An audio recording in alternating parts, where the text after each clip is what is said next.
De hoy, que es Mateo capítulo 5, versículo 7. Abramos las escrituras allí en este evangelio y en esta cita puntual. Mateo capítulo 5, versículo 7.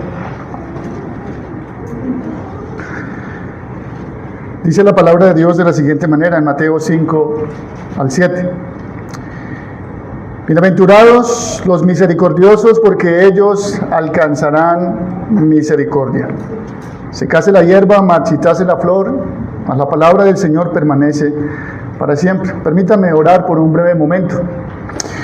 Padre nuestro y Dios todopoderoso que estás en los cielos, Padre, gracias por habernos provisto a Jesús, nuestro santo y eterno Salvador, para ser escuchado, Señor, y también para ser salvado, Señor, de la ira eterna. Padre, pedimos tu bendición en este tiempo, Señor. Pido que no tengas en cuenta mis debilidades, Señor, y que me ayudes, Señor, me asistas por medio de tu Santo Espíritu para ser como un canal, Señor, de bendición para transmitir, Señor, tu palabra fielmente a mis hermanos, Señor, tu iglesia. Padre bueno, esto te lo imploramos por medio de Cristo, nuestro santo y suficiente Salvador. Amén. Año 46 de nuestra era cristiana, el emperador romano Julio César triunfa en una batalla en una de las provincias en África que era del Imperio Romano. Julio César junto con sus soldados toman prisioneros de esta victoria.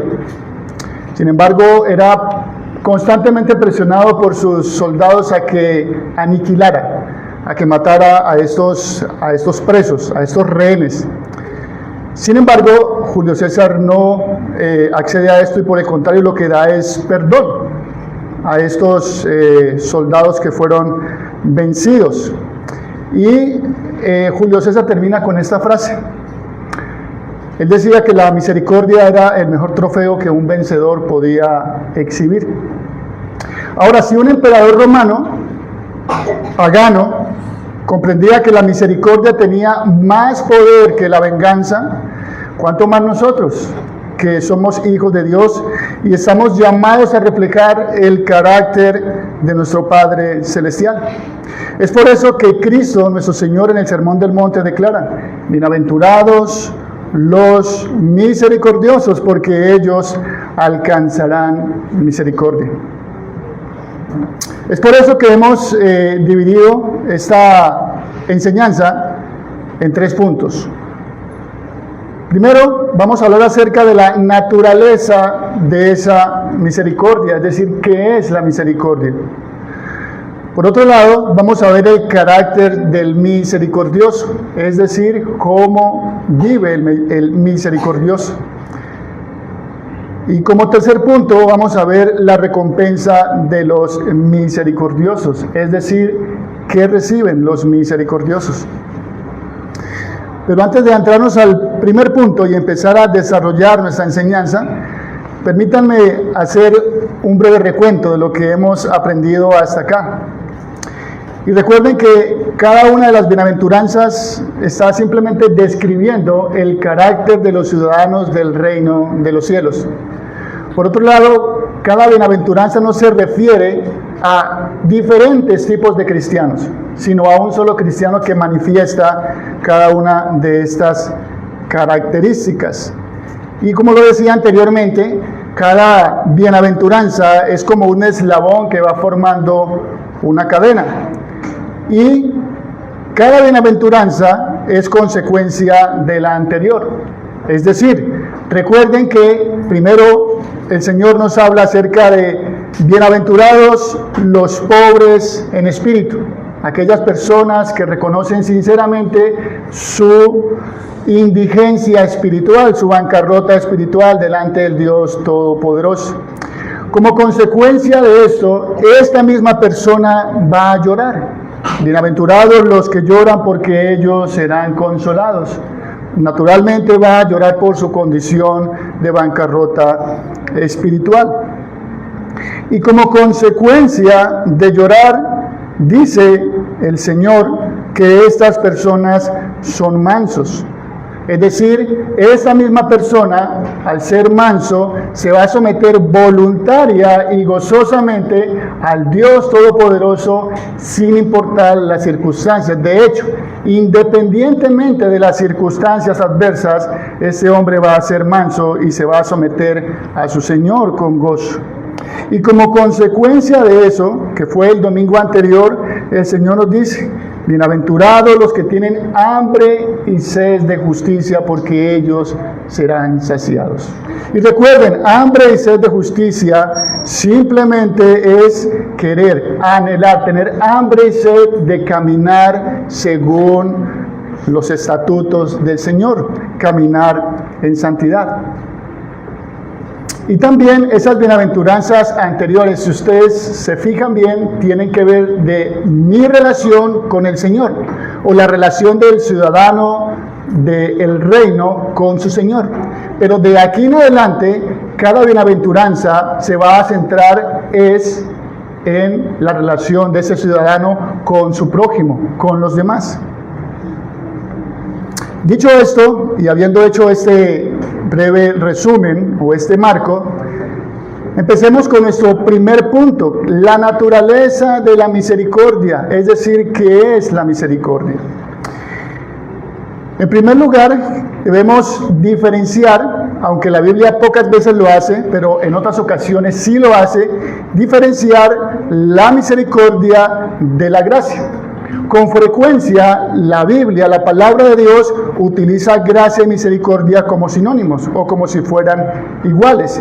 Sin embargo, en otros versículos bíblicos, específicamente que estamos estudiando, Mateo capítulo 5, versículo 7, sí lo distingue sutilmente. Dicho esto, recuerden que la gracia es el favor inmerecido. Dios favorece a personas que no lo merecen. Entonces descubrimos que la gracia es una respuesta al amor cuando se ofrece un amor inmerecido. Y la misericordia es una respuesta del amor motivada por la desgracia y la indefensión de aquel sobre el cual se derrama ese amor. Es decir, cuando usted tiene misericordia de una persona y lo auxilia, no necesariamente esa persona cometió un crimen contra usted. Usted simplemente sintió lástima y el Señor lo movió a que usted le ayudara en esa dificultad. Sin embargo, la gracia es cuando una persona ofende fuertemente a otra y esta persona simplemente derrama su amor y su gracia sobre esa persona ofensora. En conclusión, misericordia no es solo compasión sentimental, sino un acto que busca aliviar el sufrimiento de otro. Y repito, misericordia no es solo compasión sentimental, sino que es un acto que busca aliviar el sufrimiento de otro. En ese orden de ideas, la misericordia tiene dos dimensiones. La primera de ellas es una actitud interna. Es decir, cuando se tiene una actitud constante ante la miseria y el sufrimiento. Recuerden, es una actitud interna. Y la segunda dimensión de la misericordia es la acción externa. Es decir, se manifiesta en actos de ayuda práctica, en la disposición a perdonar y en mostrar gracia. Entonces, primero, el Señor coloca ese deseo en nosotros, esa inquietud, esa compasión de ver ese estado de miseria de esa persona, pero posteriormente, si esa misericordia, si ese acto interno viene de Dios, automáticamente y naturalmente nos va a llevar a actuar. Escuchen, por ejemplo, lo que dice Santiago capítulo 2, versículo 15 y 16, con referencia a estas dos dimensiones de la misericordia. Santiago 2, 15 y 16. Y si un hermano o una hermana están desnudos y tienen necesidad del mantenimiento de cada día, y alguno de vosotros le dice: id en paz, calentados y saciados, pero no les dais las cosas que son necesarias para el cuerpo, ¿de qué aprovechan? Así que las buenas intenciones no van a dar de comer a las personas, no van a estar saciadas. es realmente el pan que le damos a esas personas. Entonces, como termina diciendo Santiago, recuerden que la fe sin obras es muerta. Así que las buenas intenciones no van a ayudar necesariamente a mi prójimo. Así que esta actitud interna y externa tienen por lo menos 3 propósitos. Esta dimensión externa e interna de la misericordia tienen por lo menos 3 propósitos. El primero de ellos es reflejar el carácter de Dios. Es decir, quien ejerce misericordia refleja a su Padre Celestial. Es evidencia de que la vida de Cristo está obrando en él. Y es lo que dice exactamente Lucas capítulo 6, versículo 36. Sed pues misericordiosos como vuestro Padre es misericordioso. Así que la naturaleza de Dios es ser misericordioso. ¿Cuándo? Todo el tiempo. ¿Y cuál debe ser la naturaleza de los ciudadanos del reino de los cielos? Los que han nacido de nuevo, igual que su Padre. Constantemente misericordiosos. Así que cuando actuamos en misericordia, estamos reflejando el carácter de Dios o lo estamos modelando. El otro propósito de la actitud interna y externa de ser misericordiosos es que es una corrección de una religiosidad vacía. Es una corrección de la religiosidad vacía. Constantemente el Señor Jesucristo está enfrentando a quienes cumplían ritos externos, pero sin un corazón compasivo. Es decir, los fariseos y los sacerdotes, por ejemplo, en la parábola del buen samaritano, que más adelante la vamos a citar y la vamos a explicar porque tiene mucho que ver con nuestro tema. Entonces recuerden, ¿cuál es uno de los propósitos de una actitud interna y externa de ser misericordiosos? Es una corrección de una religiosidad vacía. Y 3, contrapeso a la cultura de la indiferencia. Es el propósito. Y también recuerden, todas las bienaventuranzas que hemos examinado son bienaventuranzas contra cultura.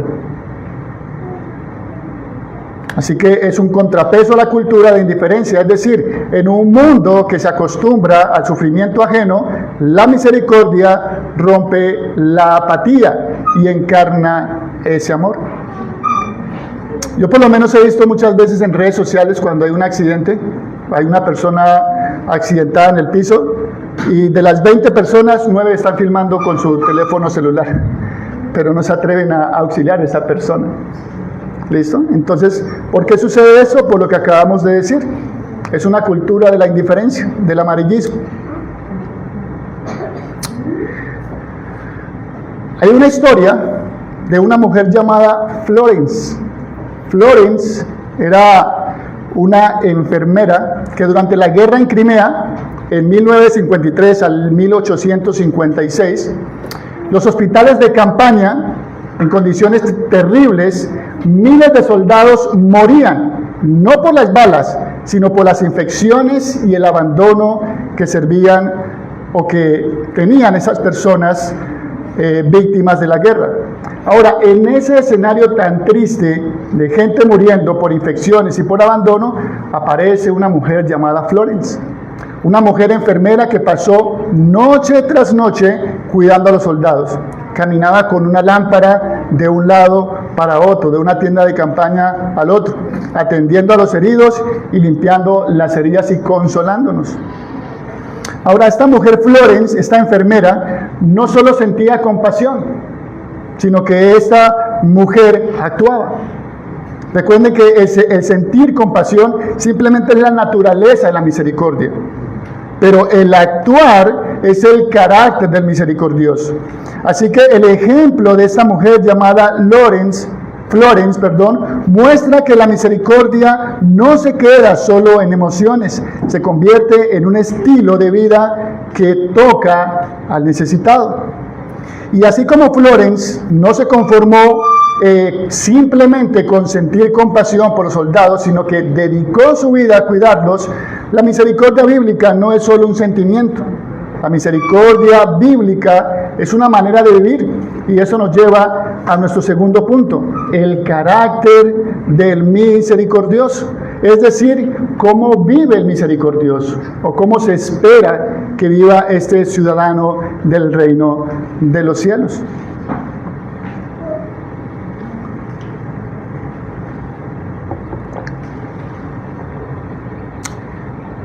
Una respuesta inmediata a ese segundo punto, recuerde que es en forma de pregunta, ¿cómo vive el misericordioso?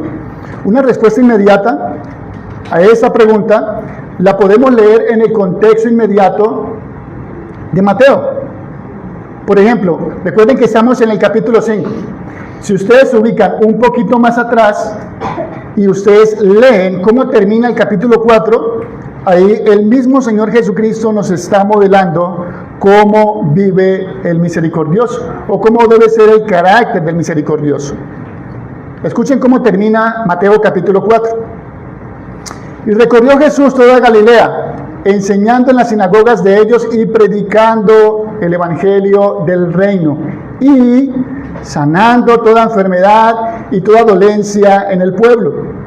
Y se difundió su fama por toda Siria, y le trajeron de todos los que tenían dolencias, los afligidos por diversas enfermedades y tormentos, los endemoniados, los lunáticos y paralíticos, y los sanó. Y le siguió mucha gente de Galilea, de Decápolis, de Jerusalén, de Judea y del otro lado del Jordán. Dicho esto, el misericordioso reconoce que la necesidad urgente de las personas es el evangelio. Y quiero apuntillar muy bien esto porque hoy en día está muy de moda algo que se conoce como la teología de la liberación, que ven en Cristo como una especie de Robin Hood. Ellos dicen que el mayor problema de las personas es la desigualdad, por supuesto, solamente en las cosas materiales. Entonces, ¿qué hacemos? Fácil, quitémosles a las personas que tienen mucho dinero y repartamos equitativamente para que todos sean igual. Pero si vemos los pasajes que acabamos de leer, vemos que Jesucristo empieza predicando el evangelio, porque Él reconoce que las desgracias de los seres humanos tienen su raíz en el evangelio, en su enemistad con Dios, y por eso empieza predicando el evangelio. Así que la labor social tiene que ver con el evangelio, por supuesto que sí, pero no es la prioridad. Primero se predica el evangelio, se les habla a las personas acerca de su enemistad con Dios y que se arrepientan y crean al evangelio, y posteriormente sí viene la ayuda social, o van de la mano. Así que esto anterior nos demuestra que el Dios que creó nuestra alma también creó nuestros cuerpos y se preocupa y atiende misericordiosamente a ambas necesidades. La necesidad espiritual, la necesidad de reconciliación, pero también siendo misericordioso, dándonos de lo físico para nuestro sustento cotidiano. Sin embargo, veamos que el misericordioso no solo es impulsado a cubrir las necesidades más básicas de su prójimo. Repito, el misericordioso no solamente es impulsado a cubrir las necesidades básicas de su prójimo, sino que también el misericordioso perdona a los que le ofenden. El misericordioso es una persona que también se distingue por ser un perdonador constante. Es exactamente lo que nos enseña el apóstol San Pablo en Efesios capítulo 4, versículo 3. Escuchen bien. Antes, sed benignos unos con otros, misericordiosos, perdonándoos unos a otros, como Dios también os perdonó a vosotros en Cristo. Otra característica del misericordioso: no guarda rencor, sino por el contrario, naturalmente perdona a los que lo ofenden. Pero también el misericordioso practica paciencia y compasión, incluso cuando la otra persona no la merece. El misericordioso practica paciencia y compasión. Colosenses capítulo 3, versículos 12 y 13 nos afirma esto. Vestíos pues como escogidos de Dios, santos, amados, de entrañable misericordia, de benignidad, de humildad, de mansedumbre, de paciencia, soportándoos unos a otros y perdonándoos unos a otros si alguno tuviese queja contra otro. Y aquí viene el modelo. De la manera que Cristo os perdonó, así también hacedlo vosotros. ¿Qué hace el misericordioso como carácter? Paciencia, paciencia y compasión. Pero también el misericordioso es el que toma la iniciativa de ir a buscar al necesitado. No espera que lleguen a tocar a su puerta, sino que toca la iniciativa al necesitado. Busca la iniciativa. ¿Como quién? Como por ejemplo el buen samaritano. Y aquí vamos a detenernos un poco con el buen samaritano, que esa historia la encontramos en Lucas capítulo 10. Ya todos conocemos esa historia, pero permítanme solamente leer versículos 33 y 34 de capítulo 10. Pero un samaritano que iba de camino vino de cerca a él y viéndole fue movido. Recuerden, una actitud interna. Fue movido a misericordia y acercándose vendó sus heridas, echándoles aceite y vino y poniéndole en su cabalgadura, lo llevó al mesón y cuidó de él. En este caso puntual del samaritano, vemos una secuencia de verbos que nos confirma lo que hemos dicho hasta este momento. Número 1, este hombre toma la iniciativa. 2, nos dice el pasaje que este hombre se detiene a contemplar la situación. Y quiero detenerme brevemente acá. Muchas veces nosotros somos faltos de misericordia porque no nos detenemos a contemplar el estado de miseria en que la otra persona está.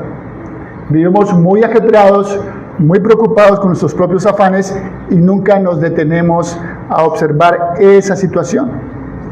Pero este hombre seguidamente, hablando del samaritano, fue movido a misericordia. Y esta frase aparece en otro evangelio, o en ese mismo evangelio, pero un poco más adelante. Repito, esa frase del buen samaritano que dice, fue movido a misericordia, también la encontramos en Mateo capítulo 9, versículo 36, un poco más adelante, que dice así, y viendo las multitudes, tuvo compasión de ellas, porque estaban angustiadas y abatidas como ovejas que no tienen pastor. Jesús, al igual que el samaritano, se detuvo un momento de su ajetreado ministerio y simplemente contempló las multitudes. Y también sintió compasión, sintió misericordia. ¿Por qué? Porque se detuvo a observar. Pero ahora, el samaritano, o la historia del samaritano no termina allí, simplemente en contemplar y en detenerse. No se detiene simplemente en el sentimiento de lástima por ese hombre. Este hombre, el samaritano, se apersona de la situación y pasa a la acción, al vendar las heridas y gastando sus propios recursos. Y es aquí con la teología de la liberación. Son buenos haciendo misericordia, pero con los recursos de otros. No, lo que vemos acá con el samaritano es que de su propio bolsillo, de su propio tiempo, con sus propios esfuerzos, él fue movido a misericordia y actuó con sus propios recursos. Entonces, aquí vemos el modelo de la misericordia con el samaritano.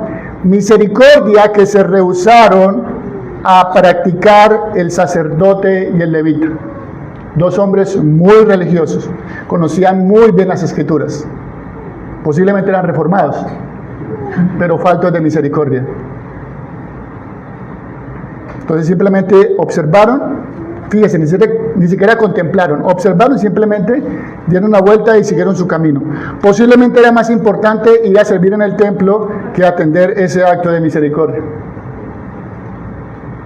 Así que el misericordioso es la capacidad de entrar en la piel de otra persona.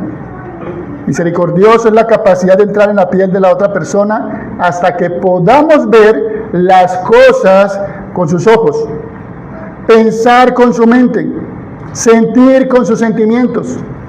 Es preguntarnos, ¿cómo me sentiría yo si fuese aquella mujer que fue abusada? ¿Cómo me sentiría yo si fuese aquel niño de 7 años que está sufriendo la separación de sus padres? Es estar en la piel del otro o en los zapatos del otro. ¿Cómo me sentiría yo si fuese aquel joven que le diagnosticaron una enfermedad terminal? ¿Cómo me sentiría? Es entrar en los zapatos de las otras personas. A eso se le conoce comúnmente como empatía. Ser empáticos. Mientras preparaba esta enseñanza, estaba pensando en hacerles una pregunta a ustedes. Y yo pensaba preguntarles que cuántos de ustedes han experimentado la misericordia de Dios. Pero luego el Señor me direccionó por otro lado, porque esa no es la pregunta. Porque todos los que estamos aquí hemos experimentado la misericordia de Dios. Absolutamente todos, todos los días. Entonces la pregunta real es, ¿vivo consciente de que todo cuanto recibo y tengo y poseo es producto de la misericordia de Dios? ¿O simplemente doy por sentado que el aire que en este preciso momento está en sus pulmones, simplemente lo doy por sentado? Eso es casualidad. Como decía un predicador, decía que nosotros no respiramos oxígeno, sino misericordia. Entonces recuerden, la pregunta no es si usted ha experimentado la misericordia de Dios. La pregunta es si usted es consciente de que todo cuanto recibe, todo cuanto tiene, es simplemente un acto de la misericordia de Dios, o simplemente da por sentado de que usted se lo merece y de que usted se lo ha ganado. Así que se hace claro de inmediato que si se pusiera en práctica las implicaciones de la quinta bienaventuranza, con un mayor celo y persistencia, la predicación del Evangelio sería mucho más efectiva. Si fuéramos conscientes nosotros de esto, de lo que es la misericordia, de lo que implica ser misericordioso, créanme que ya estaríamos buscando un local mucho más grande, porque la gente no cabría en este lugar. ¿Por qué? Porque fueron convencidas por medio de actos de misericordia, de los que practicamos y creemos el Evangelio.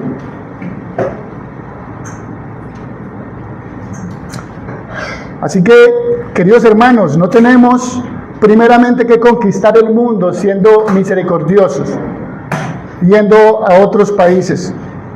Iniciamos siendo misericordiosos en el primer campo misionero que tenemos cada uno de los que estamos acá, nuestro propio hogar.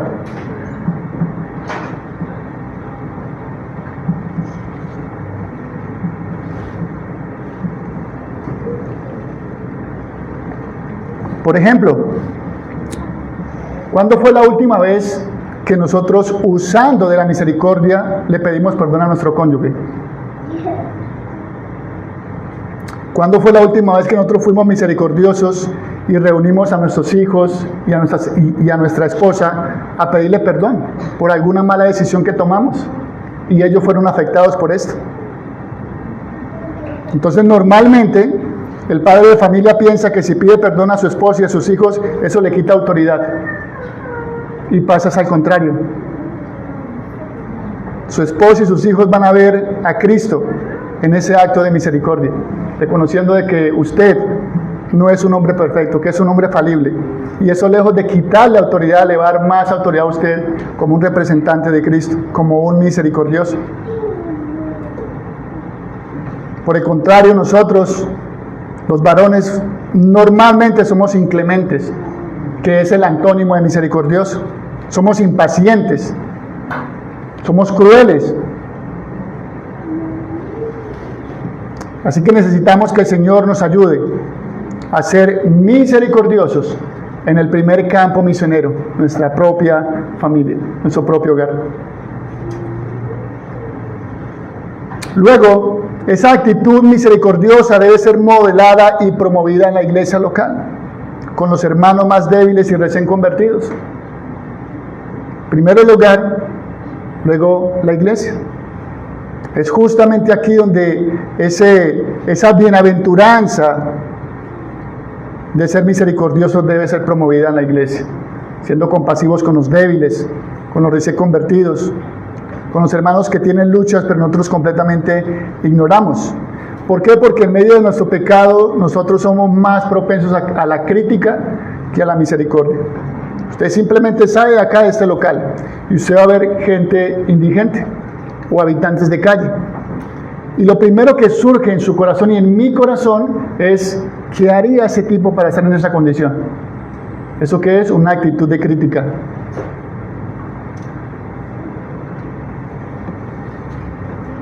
El mismo Dios, queridos hermanos, ha simplificado este asunto de ser misericordiosos.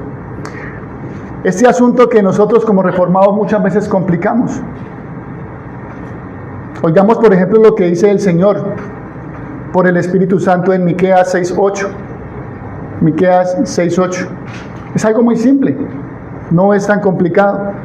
Hombre, Él te ha declarado lo que es bueno. ¿Y qué pide Jehová de ti? 2 puntos hay allí. Solamente hacer justicia. Aquí vemos una bienaventuranza, es decir, caminar rectamente como lo aprendimos. 2, amar misericordia. Y número 3, humillarte ante tu Dios. No lo compliquemos tanto. Sé que las confesiones y los catecismos y la historia de la iglesia son una tremenda bendición para la iglesia, pero muchas veces complicamos el asunto. Ese hermano, quién sabe si es reformado, porque es que, ¿cómo así que no sabe lo que es catecismo? Aquí el Señor simplifica ese asunto. ¿Qué nos pide el Señor? Hagan justicia, vivan rectamente delante de mí. 2, amen la misericordia, practíquenla. Y 3, caminen conmigo, caminen junto a mí. Y aquí quiero dar algunas implicaciones de ese segundo punto, del carácter del cristiano. ¿Cómo vive? Número 1, otra vez recordemos, esa bienaventuranza es contracultural. ¿Por qué? Porque el mundo responde con una justicia retributiva, ojo por ojo y diente por diente. O, en términos colombianos, en juego largo hay desquite. ¿Han escuchado esa frase, ese proverbio colombiano? O sea, no se descuide que en el camino nos vemos. Segunda implicación, ser misericordioso es renunciar al orgullo y al resentimiento. Ser misericordioso exige humildad. Quien no perdona simplemente sigue atado a la ofensa. Número 3, ser misericordioso implica un servicio tangible. Recuerden, usted puede tener las mejores intenciones para ser misericordioso, pero si usted no ejecuta eso, usted simplemente es otro candidato más de la política, que promete mucho pero hace poco. Simplemente están esas promesas, ese buen deseo, pero no lo ejecuta. Es simplemente para conseguir adeptos a su clan político. No basta con decir Dios te bendiga. La misericordia se prueba en acciones prácticas a los necesitados. Creo que era Martín Lutero el que decía que Dios no necesita tus buenas obras, pero tu vecino sí. Y por último, ser misericordioso implica disciplina del corazón. Es decir, la misericordia no surge naturalmente del hombre caído. Recuerden, naturalmente lo que hay en usted y en mí es un espíritu de crítica. Así que se requiere la obra sobrenatural del Espíritu Santo que moldea el carácter para ser imagen de Cristo.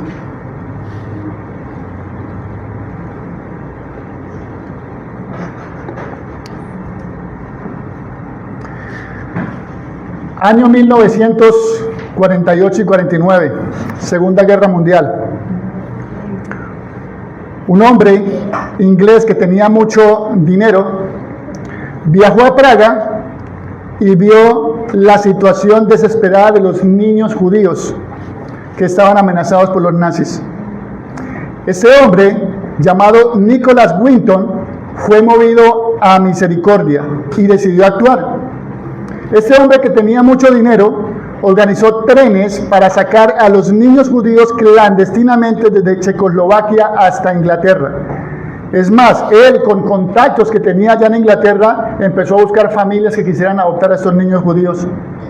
Así que este hombre arriesgó su vida y gastó su dinero para salvar exactamente a 669 niños judíos. Arriesgando su vida, su salud, su tiempo, su dinero. Ahora, lo asombroso es que este hombre guardó ese secreto durante muchísimo tiempo. Pero tiempo después, una periodista se dio cuenta de lo que había sucedido muchísimos años atrás. Así que esta periodista invitó a este varón llamado Winton a un programa de televisión. Y todo el público que había allí en ese programa de televisión eran esos niños que él había salvado, pero que ya eran adultos, eran ancianos. Cuando este hombre se dio cuenta, toda la audiencia se levantó a aplaudir. Y ese hombre simplemente quedó como preocupado porque no entendía lo que estaba pasando. Después le comunican a él que todas las personas que estaban allí levantados, aplaudiendo, eran los niños que él había salvado años atrás. Este hombre, llamado Winton, recibió en vida la recompensa de haber mostrado misericordia. Ver su compasión no fue en vano. Así que la misericordia nunca queda sin fruto, queridos hermanos. Así como Nicholas Winton experimentó la recompensa de ver vidas salvadas, Jesús nos asegura que quienes viven en misericordia recibirán también la misericordia de Dios. Y escuchen bien, recibirán la misericordia de Dios. Muy posiblemente en los actos de misericordia que usted haga, muy posiblemente usted no va a recibir lo que se supone que debe recibir. Así que no espere la recompensa de los hombres. Si viene por parte de los hombres, gloria a Dios, pero la recompensa por ser misericordiosos viene directamente de Dios. Y esto nos lleva a nuestro tercer y último punto. La recompensa de los misericordiosos. ¿Qué recibirán los misericordiosos? Bueno, ellos alcanzarán misericordia. Y no hay nada que se pueda comparar a la misericordia de Dios. Normalmente cuando los hombres ofrecen misericordia, hay algo detrás de eso. La ofrecen esperando algo a cambio después.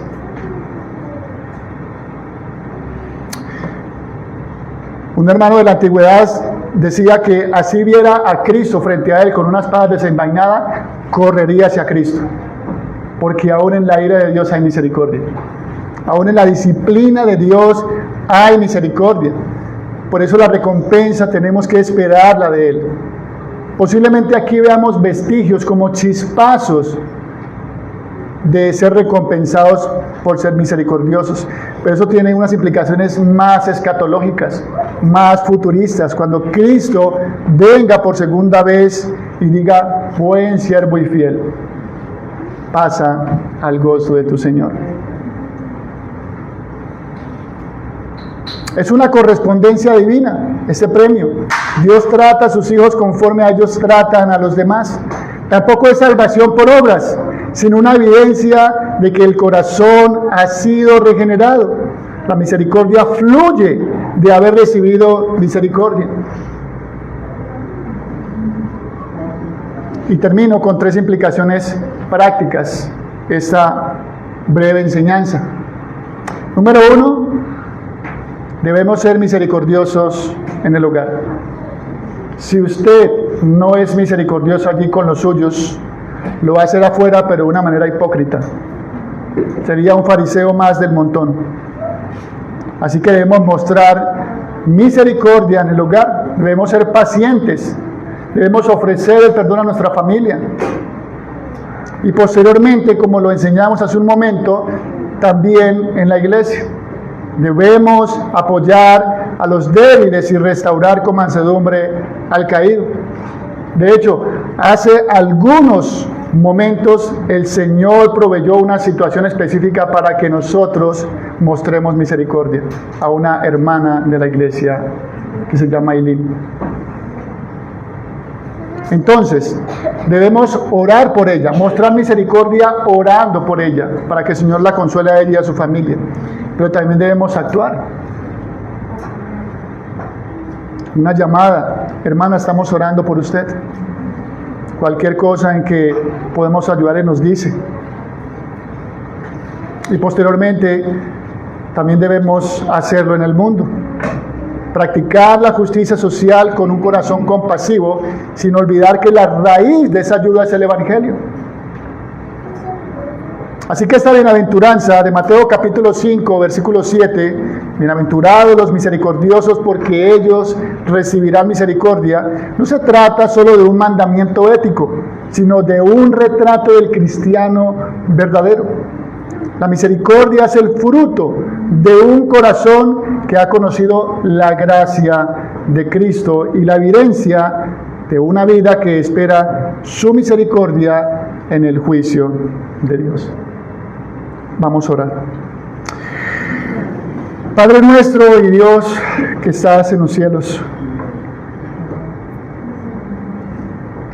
Señor, si somos sinceros y honestos a la luz de tu palabra, una vez más, Señor, nos quedamos cortos ante esta bienaventuranza, ante esta característica de los ciudadanos del reino de los cielos, Señor. Señor, naturalmente en nosotros surge la crítica, Señor. Surge la venganza, el desquite, Señor.